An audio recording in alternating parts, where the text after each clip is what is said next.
السلام علیکم ناظرین، میں راجہ عاطف ذوالفقار آپ کی خدمت میں حاضر۔ ناظرین، آج کے پروگرام میں ہم دو اہم موضوعات پہ بات کریں گے۔ ایک موضوع تو وہ جو بہت زیادہ مسئلہ بنا ہوا تھا جناب حامد میر صاحب والا، وہ معاملہ اب کسی حد تک حل ہو گیا ہے، لیکن یہ معاملہ کیا جو پریشانی جنگ جیو گروپ کے لیے پیدا ہوئی تھی وہ پریشانی بھی اپنے حل کی طرف جاتی ہوئی دکھائی دے رہی ہے یا نہیں؟ اور جو میر صاحب کا پروگرام تھا کیپٹل ٹاک، اس کا کیا بنے گا؟ اور دوسری جو اہم موضوع جس پہ ہم نے بات کرنی ہے وہ جسٹس قاضی فائز عیسیٰ والا معاملہ ہے۔ جسٹس قاضی فائز عیسیٰ والے معاملے پہ حکومت جو ہے وہ بڑی باریک واردات ڈال رہی ہے۔ وہ باریک واردات کیا ہے یہ ہم آپ کو بتائیں گے، اور وہ واردات ڈالنے کے نتائج کیا نکلیں گے اس پر ہم بات کریں گے۔ تو اس سے پہلے کہ اپنے پروگرام کو آگے بڑھائیں، آپ سے گزارش ہے کہ اگر ابھی تک آپ نے ہمارا چینل سبسکرائب نہیں کیا تو پلیز اسے سبسکرائب کر لیجئے، تاکہ جو ہی ہمارا کوئی پروگرام اپلوڈ ہوتا ہے تو اس کا نوٹیفیکیشن فوری طور پر آپ کو موصول ہو سکے۔ پروگرام کا آغاز کرتے ہیں جناب حامد میر صاحب والے معاملے پہ۔ جو ایک ولاگر اسد طور پر جو تشدد ہوا تھا مبینہ، اس کے بعد وہ معاملہ اتنا بڑا کہ وہ اسد طور صاحب تو سائڈ پہ رہ گیا اور حامد میر صاحب والا معاملہ آگے بڑھ گیا۔ اب بہت زیادہ اس پہ ایک طوفان بپا ہوا، بہت سارے لوگ حامد میر صاحب کے ساتھ کھڑے ہو گئے۔ کچھ صحافیوں کے بیچ میں سے بھی کچھ لوگوں نے حامد میر صاحب کے موقف کو پسند نہیں کیا، لیکن جو بہت زیادہ دباؤ آ رہا تھا وہ دباؤ اس چیز کا آ رہا تھا کہ ہم نے اپنے پچھلے ولاگ میں بھی ذکر کیا تھا کہ جنگ جیو گروپ پر بہت زیادہ دباؤ ہے۔ اس دباؤ کو ریلیز کرنے کا صرف ایک ہی طریقہ تھا کہ حامد میر صاحب جو ہیں وہ اپنے موقف سے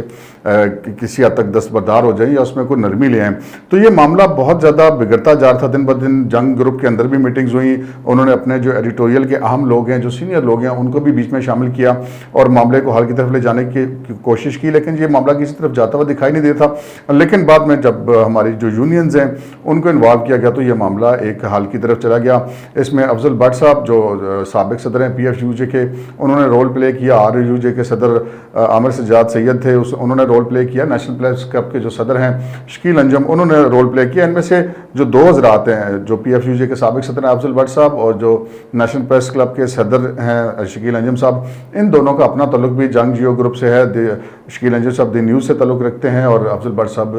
جیو میں ہوتے ہیں۔ ان دونوں کے بیچ میں پڑنے کے بعد ان کی حامد میر صاحب کے ساتھ مسلسل بات چیت کے بعد حامد میر صاحب اس چیز پر آمادہ ہو گئے کہ انہوں نے ایک باقاعدہ پریس ریلیز جاری کیا آر اے یو جے کی طرف سے، جس پر حامد میر صاحب کے بھی دستخط ہیں، جس پر افضل بٹ صاحب کے بھی دستخط ہیں، عامر سجاد سید کے بھی دستخط ہیں اور شکیل انجم کے بھی دستخط ہیں۔ اس پریس ریلیز میں حامد میر صاحب نے جو نہیں ہے وہ اپنے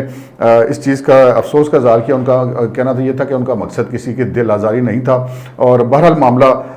کسی نہ کسی صورت جس کی جو حدت تھی اس میں خاصی کمی واقع ہوئی ہے اس خط کے بعد۔ لیکن اس کے ساتھ ہی جب ہماری جیو کے ذرائع سے بات ہوئی کہ اب میر صاحب کا جو پروگرام تھا کیپٹل ٹاک، کیا وہ ان کو دوبارہ مل رہا ہے یا نہیں مل رہا، اور وہ جو جاب ہے ان کی جنگ جیو گروپ کے اندر وہ سسٹین ہوگی نہیں ہوگی، کیونکہ میر صاحب نے تو تقریر میں کہہ دیا تھا کہ نوکری میرے پاؤں کی زنجیر بن رہی ہے۔ لیکن بظاہر یہ ایسا لگتا ہے کہ جو جنگ جیو گروپ پر جو دباؤ تھا اس میں یقیناً کسی حد تک کمی واقع ہوئی ہوگی، اور شاید فوری طور پر میر صاحب کے جو وہاں پہ جاب والے معاملات ہیں وہ کچھ یا تو وہ بچ گئے ہیں یا کم از کم لنگر آن ضرور ہو گیا، اس معاملے میں کچھ ڈیلے ضرور آ گیا کہ اگر یہ سارا معاملہ طے نہ ہوتا تو پھر شاید میر شکیل الرحمان صاحب کے لیے اور جنگ جیو گروپ کے لیے خاصی مشکلات بڑھ جاتی۔ اب میر صاحب کے اس موقف سے تھوڑا سا پیچھے ہٹنے کو ہم بات کریں تو ہم اس کو پیچھے ہٹنا نہیں کہہ سکتے۔ افضل بٹ صاحب سے ہماری بات ہوئی، افضل بٹ صاحب نے ایک بڑا بجا موقف اختیار کیا۔ ان کا یہ کہنا تھا کہ ہماری جو لڑائی ہے وہ آزادی صحافت کی لڑائی ہے، اس لڑائی کے لیے ہم ہر صورت میں جائیں گے، لیکن جب کوئی معاملہ کسی کے خلاف پرسنل ہو جاتا ہے، میر صاحب نے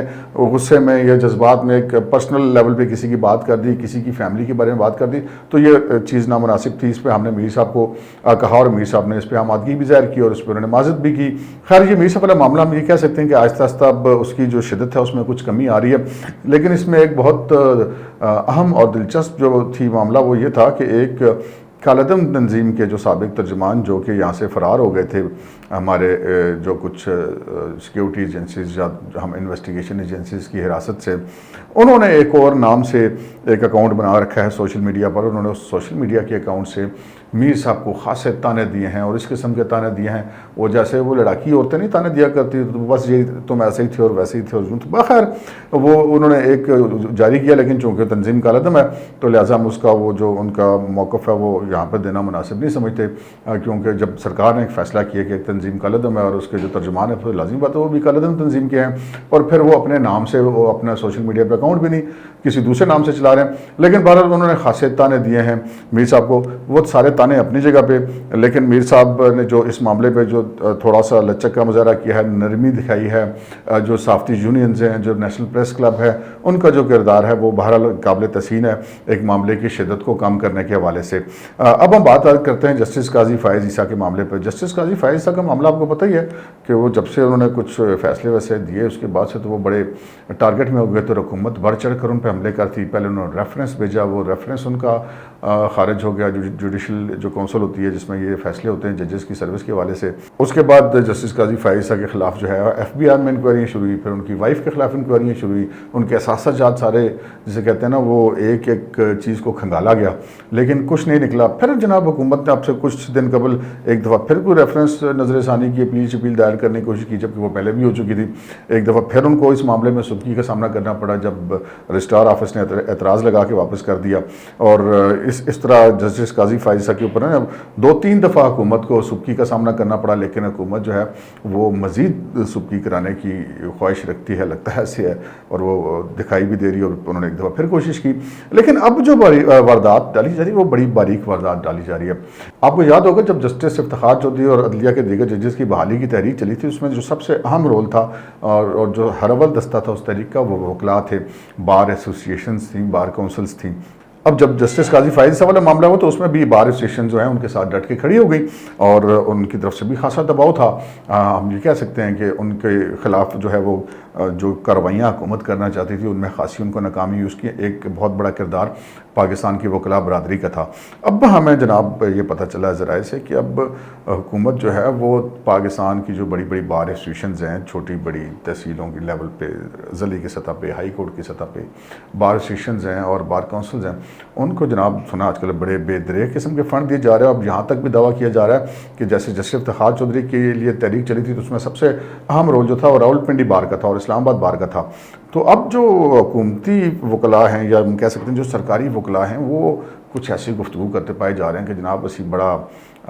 مال شال لا دیتے ہیں ہون انہوں نے کوئی نہیں آگے نکلنا۔ تو ان کا یہ توقع ہے کہ وکلاء پہ بار ایسوسیشنز پہ ہم فنڈ زیادہ دیں گے تو شاید وہ حکومت کے خلاف جسٹس قاضی فائز عیسیٰ کے حق میں نہ نکلیں۔ لیکن اگر ہم اس کی بات کریں کہ کیا یہ پالیسی، یہ تجربہ کامیاب ہوگا، ماضی میں ایسا ایک تجربہ کیا گیا تھا لیکن وہ ناکام ہوا تھا، اور وہ جسٹس افتخار چودھری کی دفعہ کیا گیا تھا۔ اس سے پہلے بھی آپ کو یاد ہوگا کہ ایک حکومت کے وزیر قانون نے بڑے دھڑ فنڈ بانٹے تھے جناب، اور سب سے زیادہ جو فنڈز دیے گئے تھے وہ پنڈی میں دیے گئے تھے، بار ایسوسیشن راولپنڈی کو اور high court bar association Rawalpindi کو۔ لیکن جب عدلیہ کی بحالی کی تحریک چلی تو وہ وکیل سب سے آگے تھے۔ باریک واردات تو ڈالنے کی کوشش کی جا رہی ہے، لیکن لگتا ہے کہ وکلاء برادری ماضی کی طرح شاید اس واردات میں نہ آئے، اس ٹریپ میں نہ آئے۔ آج کے پروگرام میں اتنا ہی، اجازت دیجیے، اللہ حافظ۔